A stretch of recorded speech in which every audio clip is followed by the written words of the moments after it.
বৃহস্পতিবার যথাযথ মর্যাদার সাথে নেতাজি সুভাষচন্দ্র বসুর ১২৯তম জন্মজয়ন্তী উদযাপন করা হয়। আগরতলার নেতাজি সুভাষ বিদ্যানিকেতনের পক্ষ থেকে মূল অনুষ্ঠানটি হয়। এদিন বিদ্যালয়ের মাঠে জাতীয় পতাকা উত্তোলন করেন মুখ্যমন্ত্রী ডক্টর মানিক সাহা। তারপর নেতাজি সুভাষ বিদ্যানিকেতনের সামনে থেকে এক বর্ণাঢ্য শোভাযাত্রা বের হয়। নেতাজি সুভাষ বিদ্যানিকেতনের উদ্যোগে আয়োজিত এই দিনের বর্ণাঢ্য শোভাযাত্রায় বিদ্যালয়ের পড়ুয়ারা বিভিন্ন সাজে সজ্জিত হয়ে অংশগ্রহণ করে। এই সুসজ্জিত শোভাযাত্রার মাধ্যমে বিভিন্ন থিম তুলে ধরা হয়। অনুষ্ঠানে মুখ্যমন্ত্রী ডক্টর মানিক সাহা নেতাজি সুভাষচন্দ্র বসুর প্রতিকৃতিতে পুষ্পার্ঘ্য অর্পণ করে শ্রদ্ধা জানিয়ে বলেন, আজ এই বিশেষ দিনে সকলকে শুভেচ্ছা।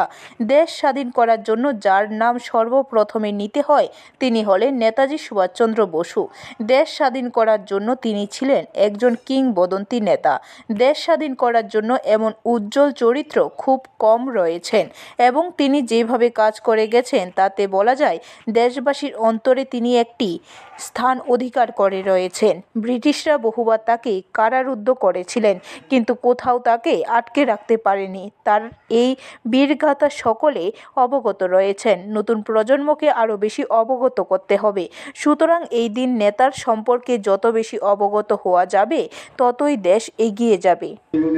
আমরা কিন্তু খুব কমই দেখতে পাই এবং যেভাবে উনি এই ভারতকে স্বাধীন করার জন্য নিজের জীবন যেভাবে উৎসর্গ করেছেন, যেভাবে কাজ করেছেন, সারা ভারতবর্ষে প্রতিটা ব্যক্তি, বিশেষ করে বাঙালিদের মধ্যে উনি কিন্তু একটা হৃদয়ের স্থান নিয়ে নিয়েছেন।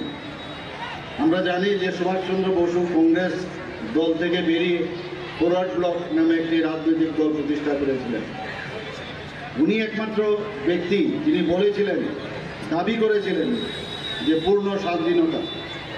ব্রিটিশ কর্তৃপক্ষ তাকে ব্যুরো রিপোর্ট, খবর ত্রিপুরা।